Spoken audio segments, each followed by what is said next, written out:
Before going to the agenda, I would like to remind everyone of few housekeeping issues. So the webinar is being recorded and it will be shared on the event webpage, which we will drop in the chat box in a minute. And yes, we will definitely record and share the recording with everyone who registered. And I also got a notification that the chat is disabled. So we will enable the chat in a second so that you can all use the chat function as well. And another housekeeping item is you will see at the bottom of your Zoom screen, there is an interpretation option. So the webinar is being simultaneously interpreted to French and Spanish. If you would like to change your language options. Yes. So is everyone okay? Can you write welcome everyone on the chat if everything is working? Great. Okay, I'm assuming everything's fine. Yay, thank you so much, Vagihir and Bertrand and Kumar. Thank you so much for confirming and chat is working. Okay, now I feel like I'm talking to people because before I was not sure if we had actually enabled everything. So good to see all of you. I see people, more and more people trickling in. Okay, I'm gonna go and go to my next point, which is about introducing my colleague, Julie Tang, to open the webinar. You may have seen partners, friends, guests, that in the agenda we had Srilata Kamila, who is the head of UNDP Adaptation, to open this webinar. Unfortunately, she could not make it today, and Julie graciously agreed to step in for her. And Julie Tang is a technical specialist on adaptation planning, and she's also the global coordinator of the SCALA initiative, which is, by the way, co-hosting today's webinar. So Julie, why don't I hand it over to you to say a few words and open this webinar for us. Thank you. Over to you. Thank you very much, Sarah, and I hope everyone is not too disappointed not to hear from Srilata, but it's really my pleasure to open this webinar. I'm sure as you're attending this webinar that I don't need to remind you of the urgency to address climate change. And we know that with every fraction of warming beyond 1.5 degrees, lives are more threatened, livelihoods and economies are at risk. And with adaptation, between 3.2% and 5.1% of world GDP could be wiped out by climate hazards every year by 2050. And this will disproportionately affect lower income countries. And because of this huge challenge, the only way to respond is through a whole of society approach. And that means engaging public and private sector actors, civil society, academia, everyone in short. Besides, we know that there's a huge gap in adaptation finance. The needs are 10 to 18 times higher than what we currently have. And we also know that this financing mostly comes from public resources at the moment, with only 4% coming from the private sector. And while we notice a gradual increase, it's going from almost 0 to 4% now. We must find ways to engage the private sector and to scale up the investments. And I really believe that we can. And here are 3 points to strengthen that belief. One, adaptation provides investment opportunities. For a very long time, adaptation was seen as cost, but actually there are more and more, a stronger and stronger narrative that shows that adaptation can provide some opportunities, and it's included in sustainable finance taxonomies. There are investable activities that are being identified. The World Bank, for instance, noticed that for every dollar invested in sustainable and resilient infrastructure in low and middle income countries, they can yield $4.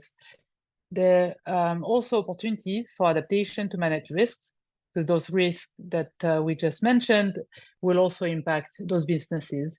That means disruption to the supply chains, resource scarcity, increased operational costs, and engaging in adaptation, would mitigate those risks. Third, adaptation provides innovation opportunities.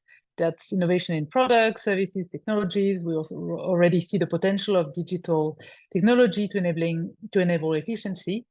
and also risk insurance products, new types of business opportunities, and who best in the private sector can really drive innovation. So this webinar is part of UNDP's effort to sensitize all stakeholders on these benefits of adaptation for the private sector and for the public sector to engage the private sector. And UNDP is continuing to be there to support governments in leveraging those opportunities. We have a large adaptation portfolio, which works in leveraging private finance through the mobilization of public finance through global climate funds. We're working on food security, climate smart agriculture, and we're strengthening resilience of supply chains and ecosystems. We're also proudly part of this Adaptation Pipeline Accelerator in partnership with the NDC Partnership and the GCF. And this is also seeking to foster a new collaboration model between public and private finances and other stakeholders. We're also supporting countries on what we call adaptation planning, the NAP process, and that supports countries in mainstreaming climate adaptation into their policies and the development planning at all levels. And it also, in part, tries to engage the private sector. And the SCALA program, which I manage, which is Scaling Up Climate Ambition in Land Use and Agriculture, is one of the flagship programs of UNDP. It's co-led with FAO, and it has developed a strong private sector engagement strategy that looks at developing the evidence base, addressing barriers, fostering partnerships, co-designing bankable concept notes to scale up investments. And we'll hear a little bit more about this from my colleague Chauvin in the rest of this webinar. So just to conclude, I really look forward to hearing what all the different partners that we have on the panel here will share, and also that this is just the start of a partnership with all the participants in this webinar. Thank you, Sarah. Thank you so much, Julie, for opening the webinar and really reminding all of us why we're here. As you know, as you said, probably the fact that you are here means you are very much aware of the need to enhance adaptation and resilience. But we really look forward to dig deeper in terms of engaging private sector in that effort today. So thank you again, Julie. And before I hand over to Chauvin, I would like to see who's in the room. That's because we have hundreds of people joining us from all over the world, which is wonderful.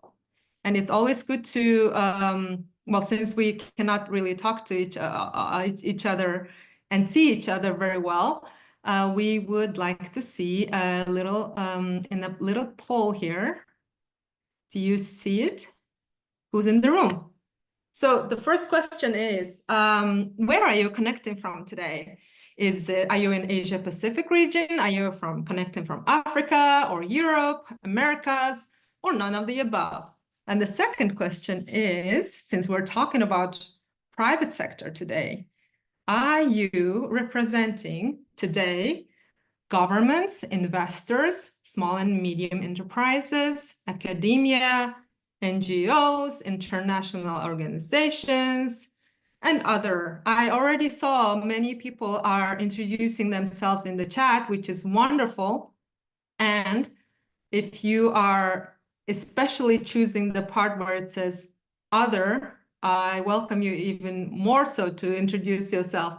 Okay, anybody would like to answer to the poll? Calling once, calling twice, closing the poll, and then we share the results. All right, so what do we see? We see that today most of you are connecting from Africa and Europe region, because I think it's the best time zone, right? Well, I'm also connecting from this region. And thank you so much for colleagues and partners and guests joining from Asia Pacific. That means you are in the very late time of the day and you are joining us here. And thank you also to those who are connecting from Americas, because that means it's very early in the morning for you and you're still here with us. And those that said none of the above, please do share in the chat. Where are you connecting from? In terms of stakeholder groups here, let's say, wow, the highest, more than half of the people in the room are international organizations. Okay, I admit it's a broad category. It can be also broken down, I guess. followed by NGOs and governments and academia and SMEs and investors. And other is a big category. Please do share with us which sector you're representing. So welcome to all of you here today again. So now I would like to move on to the next item on the agenda, which is actually before that, may I ask Mari, my colleague Mari, to share the image for introducing the agenda of today before I hand over. So yes, again, this is the webinar and this is our agenda for today. We had Julie already opening the webinar for us, and then we will have Siobhan Kibra, our colleague, who's the private sector engagement specialist at UNDP, who will be delivering the framing presentation. And then we will have a great panel discussion with the panelists here on the screen, and I will introduce you them all when we start with the panel discussion. So thank you again. And really, the objective of today's webinar is we want to look at opportunities, we want to look at solutions, we want to look at examples on the ground, what's happening when it comes to enhancing private sector engagement for adaptation. So any tools, examples, we are looking forward to hear from our speakers and panelists, as well as from all of you in the room. So thank you again for joining us, and I'll continue with the agenda, and I'll hand it over to Siobhan for setting the scene in terms of why we're here and what we would like to talk about, especially focusing on what SCALA is doing. Thank you, Siobhan. Siobhan, you are the private sector engagement specialist I already mentioned, and you have over a decade of experience in development sector, focusing on social enterprise development and private sector engagement. Thank you for being here today, Siobhan, and I'll hand it over to you. Thanks, Sarah, and welcome to everyone. I'll be building on Julie's opening address and getting into the details on the barriers for engaging the private sector in adaptation, and also talk through some of the tools and approaches that can be used to overcome these barriers, along with a couple of examples from the SCALA program. The next slide, please. So before getting into the details, I want to emphasize the critical importance, really, of addressing climate change in the agriculture, forestry, and land use sectors, because these sectors, they not only play a pivotal role in the economies of low-income countries, but they're fundamental to ensuring food security. And at the same time, these sectors contribute very significantly to climate change, with a share of over 20% of emissions, and are also extremely vulnerable to the climate change impacts. Climate change is projected to depress global agricultural yields by up to 30% by 2050, and also increase the number of people that access to sufficient water to more than 5 billion. But there's still insufficient ambition in these sectors to reduce emissions and also to enhance adaptive capacity. And this is in large part due to a financing gap. We would need an estimated 26 times more than what is currently available in terms of funding for these sectors to actually shift to a low carbon and a resilient trajectory. But rather than view this as a cost, the financing shortfall should be seen as an investment opportunity, because for every dollar invested, up to $15 could be gained for society and businesses, which really presents a big opportunity for the private sector to play a much more substantial role. Next slide, please. So as I mentioned, despite this big opportunity, the private sector it's not sufficiently engaged in climate action for a few big reasons, and there's a few major barriers. And viewing this through the lens of a national climate policy and a planning perspective, I'd like to highlight 4 in particular today. The first is limited public-private collaboration, which is really reflected in the lack of private sector involvement in the NDC and planning processes. And this can also be linked to unclear government investment priorities and capacity gaps for achieving adaptation goals, which makes it difficult for the private sector to align its own priorities and identify exactly where their engagement or where their investment could contribute. A second challenge is the lack of access to climate risk information and also to related market information, which is really critical for identifying business opportunities and also guiding more informed decision-making for making adaptation investments. A third one involves a higher risk and lower perceived or actual returns on investment for the private sector, which also leads to a lack of access to adaptation financing. And beyond this, the private sector often struggles to fully capture the full environmental and social benefits that are generated by adaptation investments. And the last barrier I want to highlight is linked to the previous point. It's the absence of a well-defined investment pipeline and appropriate financing mechanisms, which makes it difficult for businesses and investors to identify bankable projects. The lack of clear government priorities and also financial instruments to de-risk adaptation investments also discourages private sector involvement. Next slide, please.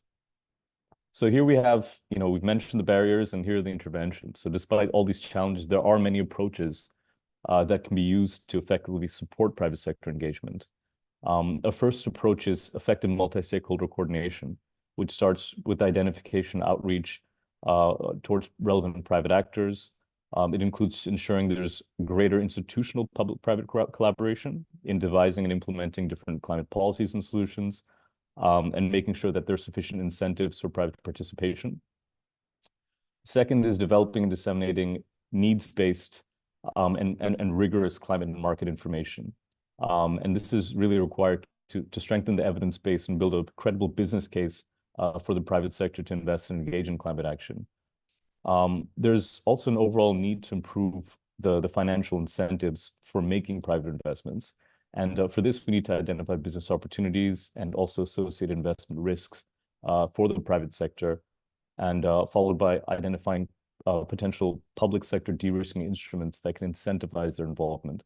And this could include financial de-risking or also policy changes that can improve the enabling environment coming from the public sector. And lastly, efforts should focus on catalyzing large-scale investment by co-designing public-private initiatives. And these should align ideally with national priorities and should be deemed bankable. Concept notes should outline clear ways that the public sector can support private investment, particularly through these de-risking measures that have been identified. Next slide, please. So now, before expanding on the key intervention areas I've mentioned, I want to note that the approach I'll be discussing is aligned with the global SCALA program that Julie had mentioned, which is jointly implemented by UNDP and FAO. And what the program does is focus on turning climate priorities into actionable climate solutions within the agriculture, food, and land use sectors. And it emphasizes private sector engagement across all 12 partner countries. Right now, a series of detailed guidance documents are being published. The first one has been officially launched and published. And each of these offers step-by-step instructions for implementing activities across the 4 intervention areas that I'll be discussing. So the first of these on the slide focuses on identifying engaging private sector actors that are a priority. And this involves understanding mapping the landscape of actors within a given system, analyzing segmenting potential partners before finally developing tailored engagement strategies based on pre-identified needs and goals. Next slide, please. So the second intervention area is closely tied to the first. If you see, you'll notice the first 3, the first intervention area is right overlaid on top, because both of them aim to foster effective multi-stakeholder dialogue, particularly with the private sector. And this multi-stakeholder coordination approach draws from a few sources. And this includes the Guide to Effective Collaborative Action, which was developed by UNDP's Food and Agricultural Commodities Systems team. This approach has 4 building blocks, which includes understanding the system, co-creating the approach, taking collaborative action, and learning and adapting. But the overall guide itself, which isn't fully reflected on this slide, it features a diagnostic tool that supports conducting effective engagement and dialogue, and it's structured around 10 key principles and also 5 different dimensions of multi-stakeholder collaboration. Next, please. Thank you.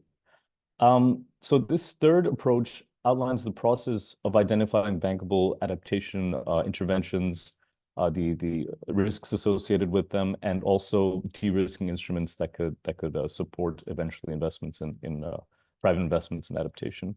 And these are, to really create targeted public-private strategies and investment concepts. So it begins with analyzing the climate risks, selecting suitable interventions, followed by identifying private sector entry points, and then moves towards addressing key barriers and risks that can prevent these investments from being made. And finally, designing enabling environment improvements and other de-risking measures to unlock private investments, all done through multi-stakeholder collaboration, speaking to government, private sector, making sure assumptions are validated, and making sure the information that's collected is also validated. Next slide, please. So the final intervention area I'll be talking about is developing this pipeline of concepts to catalyze private investment, building on the previous steps. It involves aligning with government priorities, understanding the donor-investor landscape, which can help identify the best opportunities for public-private collaboration, supported by these de-risking measures. And it also includes selecting the right partners, selecting the right financial instruments, and speaking to the investors that are interested to really package a compelling concept that can eventually attract financing. Final slide. So I'll wrap up quickly. I think I'm already a bit over time, but I want to conclude by highlighting two examples of this approach under the SCALA program. In Ethiopia, climate risks and private sector entry points were initially identified in 2 micro watersheds using a systems level assessment, which was followed by value chain analysis of target commodities, which went a little bit deeper and drew out more information about adaptation interventions that could be used in different barriers stopping them. So this process involved a multi-stakeholder coordination approach and many consultations to really assess the adaptation needs and the de-risking solutions. And this eventually informed a report on barriers and incentives for adopting climate-smart agriculture. Now a legal framework to incentivize the adoption of climate-smart agriculture by the Ministry of Agriculture is being developed and established, and a related concept note building on the findings of all the assessments through the program will also be developed. Secondly, in Colombia, the conditions for engaging the private sector had actually already been established under the NAPAC program, which is the predecessor to SCALA. And this in Colombia, this enabled a much more swift development of private sector engagement initiatives, including a sustainable coffee certification scheme. The program is also collaborating with MSMEs and different financial institutions to see how climate finance can be attracted for resilient agricultural production across some targeted commodities. And beyond these 2 countries, I'm sure we'll also be hearing more about the Costa Rica country example during the panel discussion. So that concludes my presentation. Thanks very much for your attention, and back over to you, Sarah. Thank you so much, Siobhan. I think there was a lot that we could unpack, and I think originally we had planned Q&A right after this presentation. However, looking at the time, I'm taking the liberty to postpone that. After the panel discussion, we will have dedicated time for a Q&A and discussion. If you have questions, please do feel free to use the Q&A section at the bottom of your Zoom screen, and we will be taking those questions throughout the webinar. And I think, Siobhan, those our colleagues, please do share SCALA's website in the chat box, as well as the guidance that you shared. I think this would be very interesting to many of the participants here today. So thank you again to Siobhan, and if I may, I would like to now move on to the panel discussion, and I would like to invite our panelists to the front of the room at the stage. You know, we're imagining, since it's an online environment, now we're imagining that our panelists are slowly walking towards the stage, where they are very much kindly invited to take the stage with me, please. While you're taking the stage, I would like to introduce our distinguished panelists today. So I will start by ladies first. Lindsay Doyle is here with us today. Lindsay Doyle is the director of the President's Emergency Plan for Adaptation and Resilience, also known as PREPARE, at the U.S. Agency for International Development, USAID. This is a White House initiative supporting 500 million people to adapt to and manage the impacts of climate change by 2030. Prior to USAID, Lindsay led a coalition of 90 CEOs of international NGOs on climate action, and she also served in the US Department of State Bureau of Conflict and Stabilization Operations. Dear participants, I shared earlier in the chat the event page where you will find more details about each of our panelists and speakers in the speaker bios. I apologize for not reading out your distinguished panelists, all the details here. So please feel free to check out the event page. And next we have here today with us Mr. Nimish Javeri from Abt Associates. Is a leader. He's a leader in developing inclusive and sustainable agribusinesses in emerging markets. He currently heads USAID's Feed the Future Harvest 3 project in Cambodia. He also led Harvest 2 and similar projects in Myanmar and North Macedonia. He has also co-founded and managed export-oriented ventures for cocoa, aquaculture, horticulture in Peru, Guyana, working with private financiers, and he has over 30 years of experience in this field. Thank you so much for being here today. Next we have Peter Ndunga Mutisia. He is the Managing Director of Peel Agro Services Enterprises Company Ltd. In Kenya, where he is responsible for establishing a research and development department, including product screening and selection of trials, research trials for variety development, selection, and advancement in Kenya, Uganda, Tanzania, Rwanda, focusing on climate-smart maize and soybeans. Currently, he is pursuing a PhD degree in genetics and plant breeding, specializing in breeding of climate-smart cultivars. And last but not least, we have Arturo Ureña Sanchez, who is the National Project Coordinator with the Scaling Up Climate Ambition on Land Use and Agriculture, also known as SCALA program, which we heard already several times, in Costa Rica. He is a forestry engineer and project manager with expertise in agri-food economics, conservation of forest genetic resources, agricultural policy, food security, and climate change. Thank you so much for being here today. It is my honor to be moderating this panel discussion with you all. And for your information, we will have in this panel discussion 2 rounds of questions where we will be focusing on solutions and opportunities in engaging private sector in adaptation. So each panelist also, I hope I don't have to remind you when it comes to time, each panelist has about 5 minutes maximum for your intervention so that we have enough time at the end for question, answer, and discussion. So I would like to start with Mr.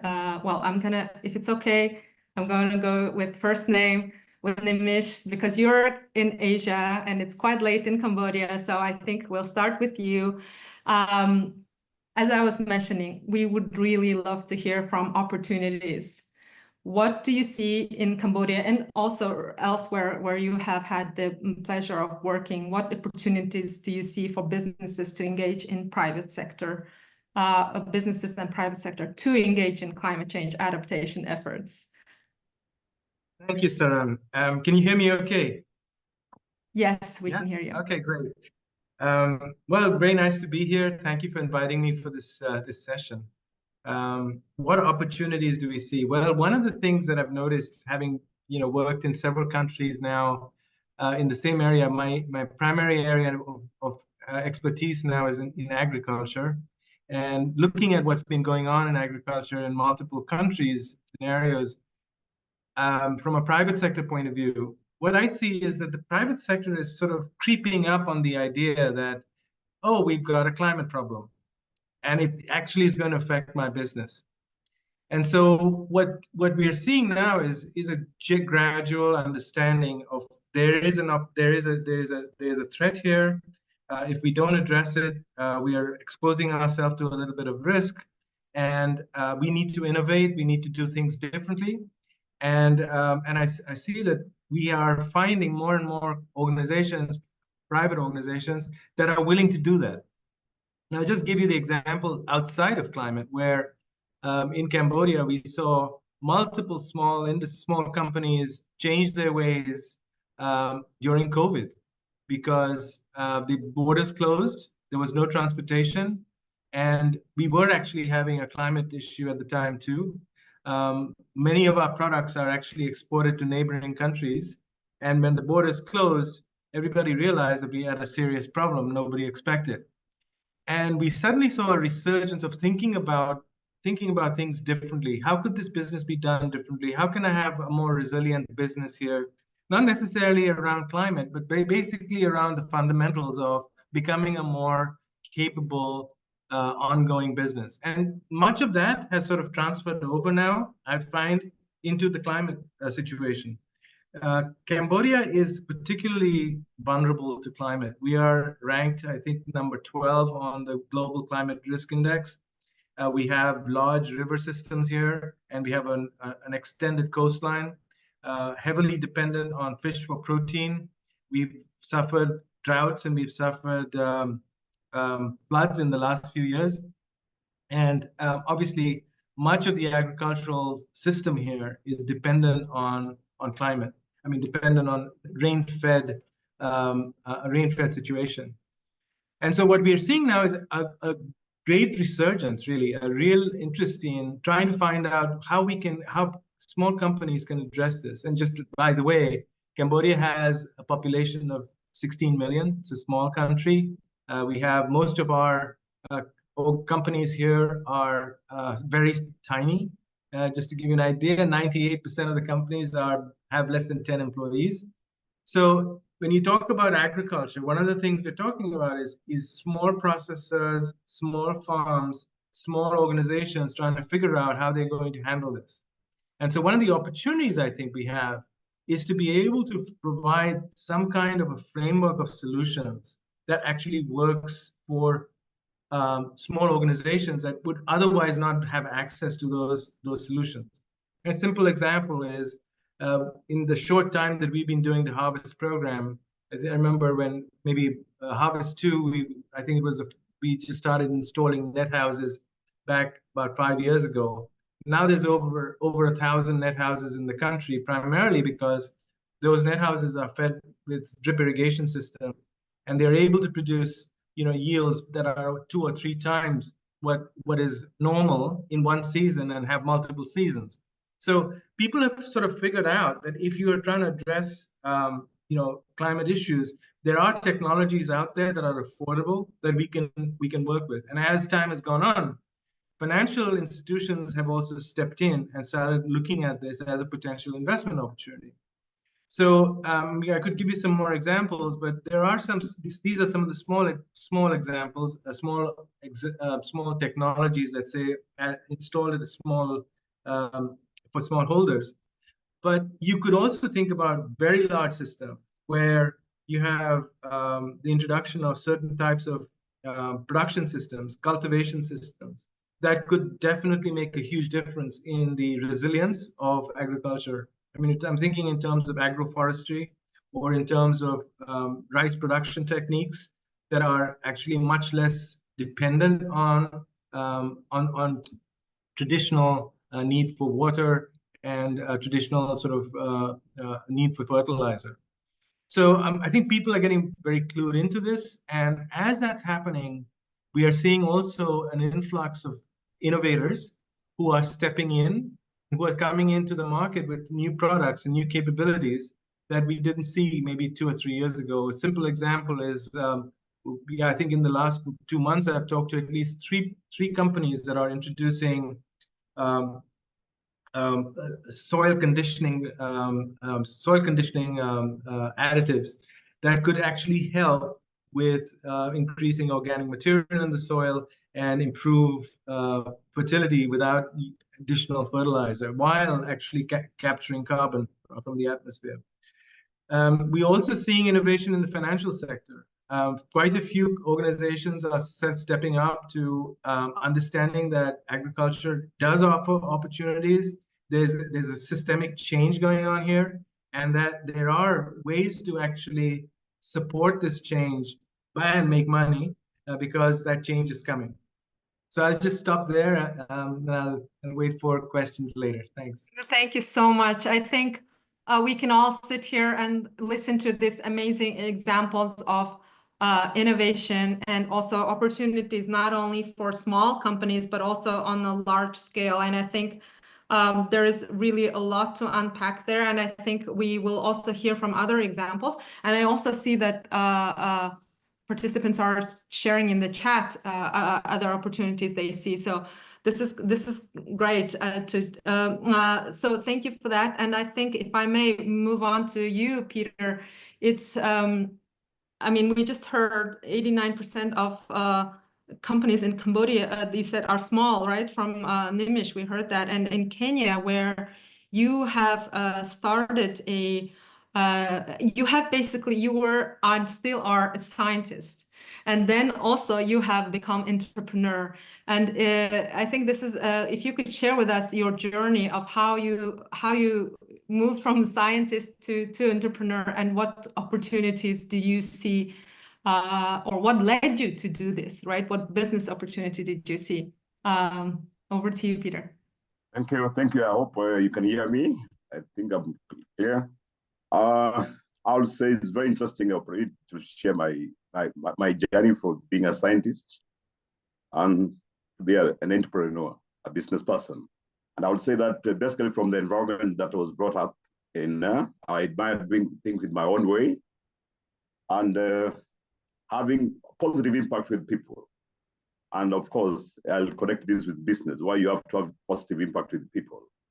The fact that I was also born in an Asao, arid and semi-arid area, region of Kenya, I experienced firsthand the impact of climate change. And this thing of getting involved with climate adaptation products seems to have been inborn, basically in me, even before I specialized in agricultural technologies that I'm still on. And this is the reason that I believe that the best solution for developing climate adaptation products is from within the people, those who are affected. I believe so, as a scientist, that those people who are been affected are where we can get the best solutions. If you are also now to describe, coming to the business, if you were to describe business is basically a simple term. We will say it is solving people's problems. And this is the problem that now we have. The problem we have is the climate change, right? And as a scientist, I realized that climate change is a permanent issue. It is not changing. We are actually into it, and I don't see ourselves coming back out of it. We are into it, and it seems it's a permanent situation.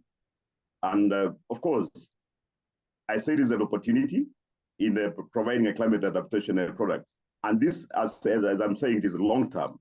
Any entrepreneur, any business person will be interested in that solution.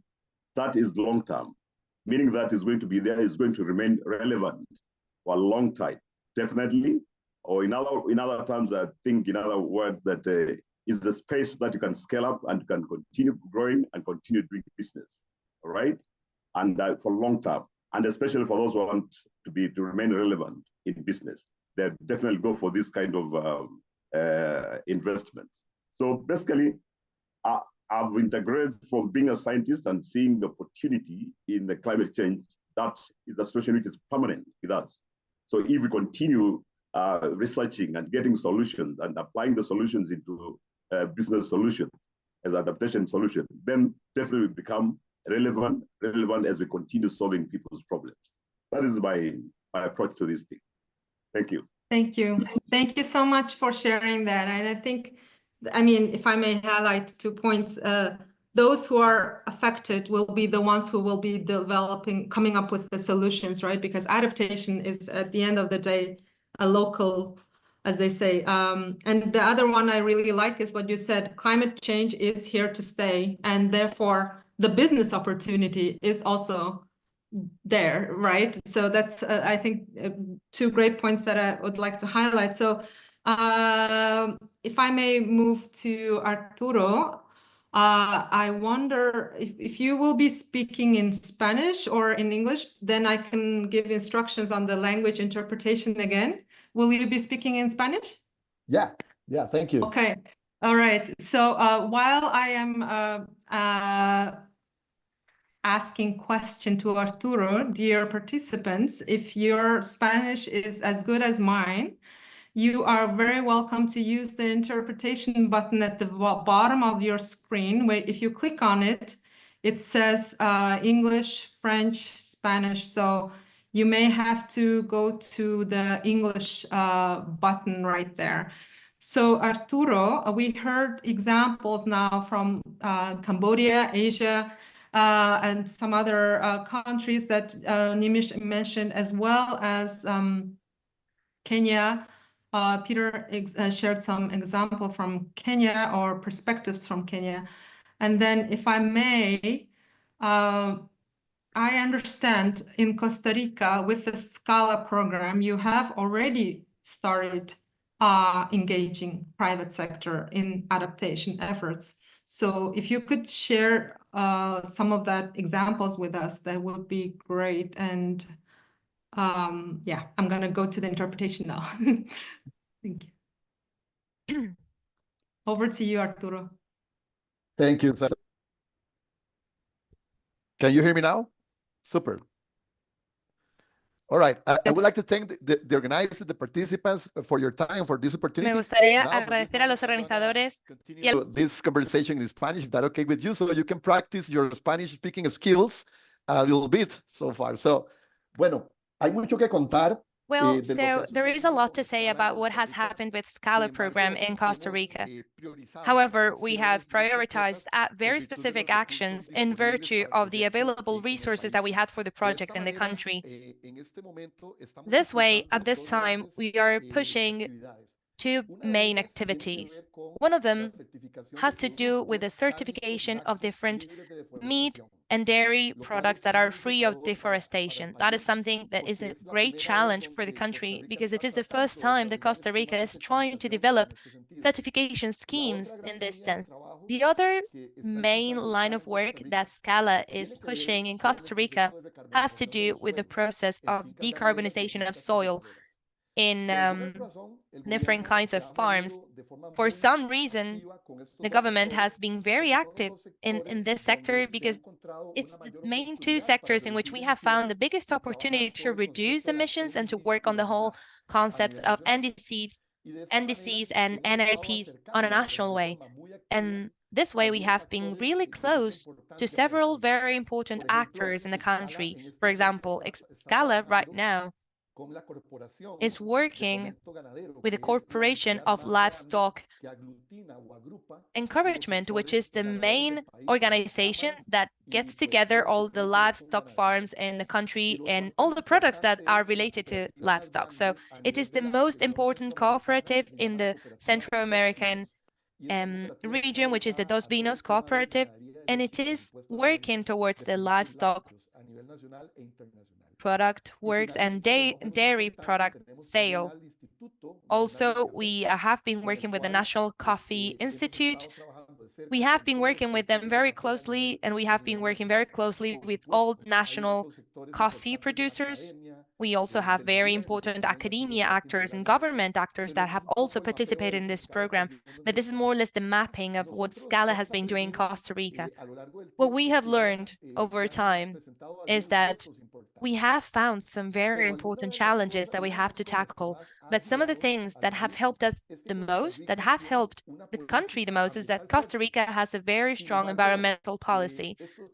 However, this also creates a challenge for the private sector, because very often private sectors and the governments do not agree on things. So this has been one of the main keys for SCALA, to try to get them to agree with an environmental policy that has been worked on for many years, where they have started to show the private sector a higher awareness to produce more and therefore to earn more. And right now there are several programs in the country that are promoting several social environmental standards.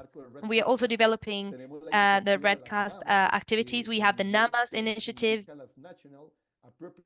because it's the National Appropriate Mitigation Actions. It's a program, and SCALA in this framework has prioritized activities that have a political incidence and basic investment in technical assistance, and we have, of course, gotten closer to other initiatives in the United Nations programs in Costa Rica. What I was talking to you about right now is that sometimes there is a conflict between the government and the private sector, right? And that has to do because environmental policies forces the private sector to invest in changing the way they're manufacturing product or they're producing things or they create products, right? And that is an important challenge that we have tackled. And it is something where SCALA has reached a discussion between these two sectors so that they agreed and made informed decisions together. I think that has been one of the main successes of SCALA in Costa Rica, of joint action, and it has been a team effort in this country. I also wanted to tell you that in Costa Rica, we are promoting a mechanism for the traceability for the livestock industry. This kind of mechanism right now, it is being transformed into something compulsory on a national level. That means that all livestock farmers will somehow need to apply this traceability scheme. In this sense, we have found a key for these debate spaces with different actors and stakeholders to give them the opportunity of reaching their production goals and in the market goals. Also, in the process of decarbonization of soil, something very interesting happened, and it is that we could get the attention not only from the private sector, which is participating in this project, but also on a Congress level in Costa Rica.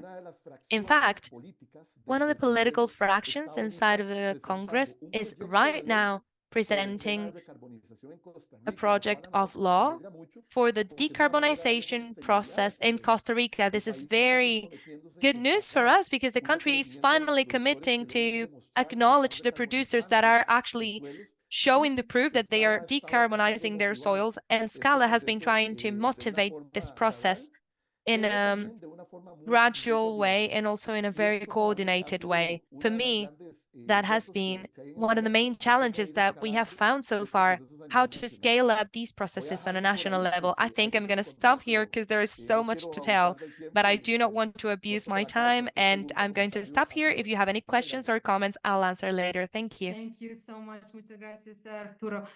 This is wonderful. And yes, indeed, we could continue hearing. And I think there were so many points. And just to highlight a few that I caught, by the way, huge thanks to our interpreters. It's amazing that we can follow these discussions in different languages. Thank you, interpreters. So I think you really highlighted the importance of multi-stakeholder engagement and also the importance of this regulations or enabling environment, right? And I thought today we're really talking about climate change adaptation, but what you highlighted, I think, is so much relevant to all of the solutions we're talking about, which is it's not just for climate change adaptation, but it also has mitigation benefits, right? And if we only talk about the climate, of course, we can talk about the nature benefits because you also talked about soil and so many other things, because these things don't happen in vacuum. They are really multiple benefits, because I think you also mentioned that the fact that if you are following social and environment compliance, that can bring more profits as well, you also mentioned, right? So I think there's so much we can really unpack there. And I'm hoping to come back to you in a minute. If I may move to Lindsay, we really now heard great examples from Asia, Africa, and Americas. I mean, Central America. My friends have always corrected. Costa Rica is in Central America, not in South America, or Latin America. So, Lindsay, I understand PREPARE is a global program. So hearing this country's examples and also thinking beyond this country examples, could you please share with us what is PREPARE doing in terms of enhancing private sector engagement for adaptation? Over to you. Thank you, Saren. And I wanted to thank as well Julie and Siobhan and UNDP and FAO colleagues for hosting this session and the opportunity for this to really exchange learnings, especially as we know the substantial global needs on adaptation and the short time that we have to really meet this moment. and very much appreciated the examples from Nimish, Peter, and Arturo. So excited to, to follow on to that. And I guess just to start off by sharing a bit sort of about Prepare and our overarching goals here. Given the urgency and scale of this challenge, the US government has set some ambitious goals on climate adaptation and on adaptation finance. Prepare, as Saren, you mentioned, is an effort led by the White House that seeks to support more than 500 million people in developing countries to adapt to and manage the impacts of climate change by 2030. Currently, the US government is supporting climate adaptation activities in over 115 countries, including supporting more than 80 countries with climate information services and early warning, which is really the foundation needed to do that adaptation planning that many have mentioned here. One of the 3 core pillars of Prepare is mobilizing public and private finance for adaptation across a range of sectors, including food security and agriculture, water, health, and infrastructure. And through Prepare, the President of the United States committed to work with Congress to secure $3 billion annually for international climate adaptation by 2024. And we're on track to meet that goal, which would represent a 6-fold increase from the highest historical levels. This is in line with USAID's own climate strategy to mobilize $150 billion in climate finance, including by the private sector, by 2030 across adaptation, mitigation, and nature. So we have our work cut out for us in these areas. And just to sort of get a bit more practical in terms of how we're doing this, USAID, through our Climate Finance for Development Accelerator with the State Department and the US Development Finance Corporation, which is our development bank arm of the US government, together launched the Adaptation Finance window in 2023 to really help leverage additional private investment into adaptation by providing grant funding to de-risk the development and scaling of that work with a focus on emerging markets. I know, Siobhan, you had highlighted this challenge of building the pipeline and making sure that donors are coming to the table to de-risk those investments, and that is exactly what we are doing through this work. The first round of the window provided catalytic grant funding to support companies with those promising adaptation solutions to get from either their concept or pilot to launch, or to scale products and services into new markets. So just to share a couple of examples here, in Mexico, we are supporting a women-owned permeable pavement manufacturer called Akubo to scale so that there are more materials that are available for flood prevention in the region and at a competitive price point. So to really drive the price down on those materials that we know we're going to need for the permeability of cities and preventing flooding. In the Ivory Coast, this investment window has supported Oko Finance, which is already the largest crop insurance in Mali, to expand climate insurance to farmers that are growing maize, rice, rubber tree, and cashew. And backed by the Ivorian government and private equity, Oko will be protecting 12,000 farmers from financial shocks related to extreme weather. In Kenya, USAID made a grant to Blue Marble to scale an innovative financing product for coffee farmers in the global supply chain to adapt.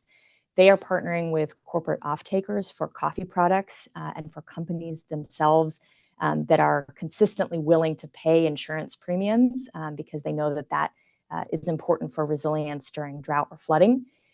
This program plans to scale to 50,000 farmers in Kenya by 2025. And we've made other similar grants in Mozambique and Malawi along these lines. And these investments have allowed us to really build out that pipeline.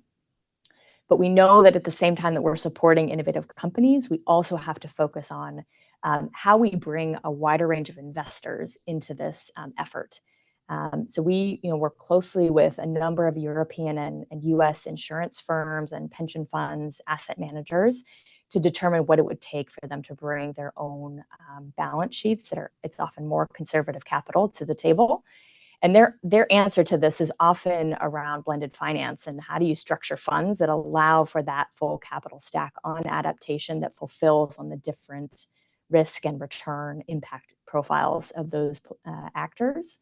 And we know that shareholders and policyholders of pension funds, insurance funds are pushing them to put their money to work in more ways, including to address the impacts of climate change. So in an effort to support more funds with portfolios that have that climate resilience focus in developing countries, USAID launched a second round of funding under this window that I've described at COP28 to support the creation of investment funds that will deliver on adaptation benefits. And just at New York Climate Week, we announced the first award to one of those funds called the Lightsmith Group, which is developing a virtual green bank for adaptation. And we have more announcements to come at COP29, so excited to share those with the community soon.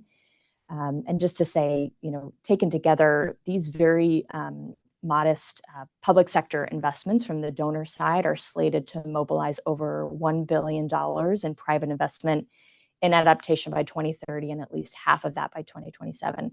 So we are excited to continue to partner with many of you here and other donor governments that are looking to take a similar approach so we can really reach the scale that we know is needed. Thanks. Thank you so much, Lindsay. I think that was, again, very, very interesting. And I hope we can share some of the links as well in the chat, because you mentioned the adaptation finance window that was launched last year, which has already founded great initiatives that you brought in different countries.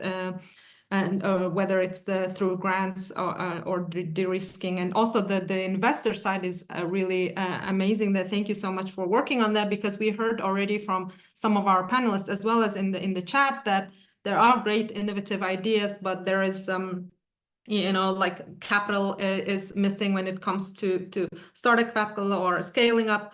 And I think Shawan also mentioned some of those instruments. So I think it's great that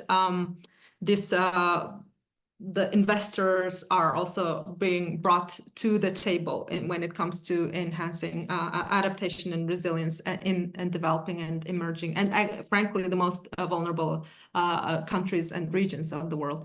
So thanks a lot for that. If I may move again to Nimish, we heard already some barriers and challenges earlier on from Shawan's presentation, but as well as from some our participants and partners are really sharing in the chat as well. If we were to ask, and actually Arturo also mentioned policy solutions, and I think if you could share with us some of what could policymakers do in terms of addressing some of these barriers and challenges that we heard, or enhancing the enabling environment that is very much needed, that we also heard. Over to you, Nimish. Okay, great. I work primarily with the private sector. So I'll lay my cards on the table right up front. I don't understand policymakers. But here's the thing I do notice. This is that both the private sector and policymakers, they have such different perspectives and different timeframes that they're addressing. On the one hand, we're talking about, as you just heard, large programs that will span multiple years, that some of the other speakers have talked about. Needs to be a multiple year sort of effort, right? So we're talking about 20, 30 years out, and we got patient capital who's we're trying to attract to the table, who's willing to invest in long periods. On the other hand, we have private sector companies, which typically are they're driven with a different sense of urgency. They look at things at a much tinier time frame. They think in terms of, especially agricultural companies, think in terms of seasons and in terms of commodity prices. What's happening this season, what's happening next year, and so on. So that's one disconnect we have, where if we are trying to build out a policy framework that is supportive of especially smaller agribusinesses, you have this disconnect. And so there's going to be have a lot, a lot of trust building and understanding that these policies will then have a long-term, will stay for a long time and support these businesses for a long period of time.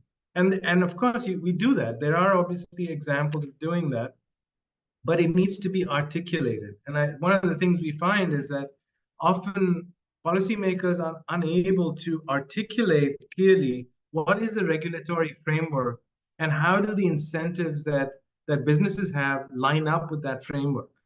And I think that is a sort of a missing piece that I would like to sort of really, really emphasize, because that's where we've seen quite a few sort of breakdowns, let's say, in terms of desired outcomes and action.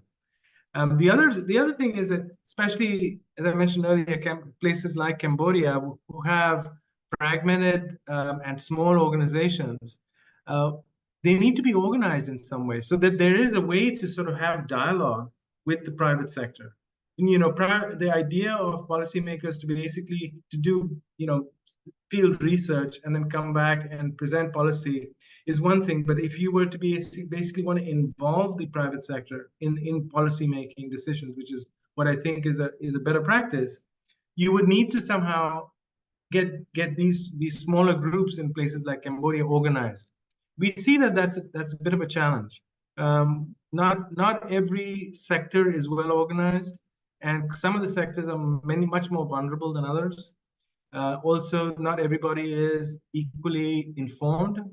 So providing the information that actually centers climate change and climate adaptation as a central problem that everybody needs to be paying attention to is something that needs to happen through dialogue, which is currently, I think, could be improved.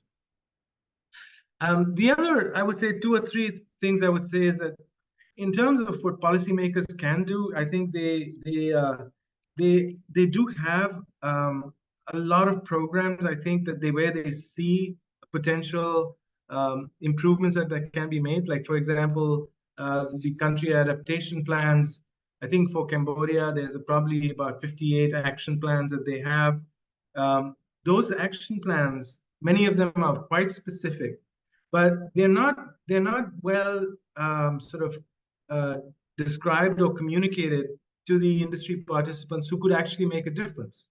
In other words, if I knew that we are going to take a long-term sort of stance in terms of transitioning certain areas of the country to agroforestry, and to be able to provide traceability systems for deforestation type activities like Arturo mentioned, it might change the way people think about agriculture in those sectors. But that has not happened adequately. And so I think there is a need for all of that sort of stuff, basic stuff, to happen so that organizations can take the policymakers' input and probably in many cases well-informed input and build it into corporate strategies that are longer term. So I think that's probably a quick answer for you. If you have a follow-up, I'd be happy to answer, but I'll stop there. Thank you so much, Nimish. I think there is, I already see some through lines here. What Arturo was mentioning about multi-stakeholder, and I think you also mentioned that the small businesses need to be organized and they have to be part of the policy-making process as well. And also because I think you mentioned adaptation plans, they are some of them have great ideas and activities and actions planned, and that need to be communicated better. And I think going back to the process of if you're a part of that process, and I think it's already communicated because you are part of that process, right? And I think also, I think the timeline, I think it's both. I know that, for example, some policy like Bangladesh National Adaptation Plan, I think it's until 2050. So they are developing adaptation plans in the long-term horizon. But however, there's also the investor perspective that you mentioned, the need for patient capital, right? Because, well, in addition to farmers looking at seasons, but then investors are also looking at often quick returns. So, and we're talking about climate change here, right? The scale, the time frame we're talking is very much different from, you know, we do plant one crop here and then next season is we get the results is not. So thank you so much for that, Nimish. Peter, I think this really, building onto this, what Nimish said, there were some barriers and challenges he mentioned in Cambodia. Looking at Kenya and East Africa, what do you think are some of the barriers that are preventing private sector to be more engaged in adaptation? And what do you think would be some of the solutions to address those barriers? Over to you, Peter. Thank you. And I thank also Nimish has really mentioned very critical issues here, but especially on the policies, quite correct. Just to start on, I'll say that I'm involved in developing climate smart plans. That is basically what we call breeding in science. In Kenya, Tanzania, I'm looking forward to open base in Uganda and Rwanda probably in the next 2 or 3 years. And there are serious critical, I'm trying to share what some of the things, the critical barriers that have come across, being an SME and a scientist in the field and developing this climate smart adaptation products. And I want to group them probably not as a learner, but basically in about 3 areas. One is technical. If I'm not wrong, most of these things they are more scientifically based, and the people need the skills. The SMEs need the skills to develop the products, and basically to bring them to reality, you need a lot of serious skills. And the solution I'm foreseeing here is to involve more of the higher learning institutions, our learning institutions, both nationally and regionally, all the kind of innovative ideas that lead us to develop products which are relevant for climate change. We need to interact between the SMEs and higher learning institutions for mentoring, training, and continuing. I'm saying this being the power of it actually, and that's why one of my issues I went back to do my PhD is in plant genetics, all these to bring in climate issues and yes, do them bring them into business. So that's one key issue of technical. The other one is about information. There's a lot of information that needs to be shared for people to understand what is happening about climate change. People are affected by climate change, and many are not even aware why things have changed the way they have changed. Others don't even realize that they can play a role in mitigating these climate changes. So there's a lot of need of sharing information. And my take for this is this is a governmental intervention. Each government to be involved in trying to share information with the masses, at least for the people to know what's happening and what can be done and where we are. So there's a lot of things, and my take on this is a governmental special departments to be involved in sharing information more with the masses to help us in this. The other part that I'm looking as a barrier is a political. I know it's very sensitive, but we had think in Africa, if I also say in Kenya, it's a serious issue. There's a lot of issues about policies. And of course, this is where the politicians come in.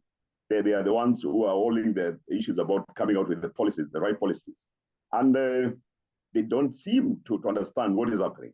Or if, maybe probably to put it, if they don't want to be involved, also, I don't know what, they want to bring it out. So I would say currently we need frameworks of policies that to be developed towards climate change to help people to come out. If I could share just a simple thing, to register a variety of a bean, yes, which probably an institution or breeders come out with, that is relevant for the climate that's happening now.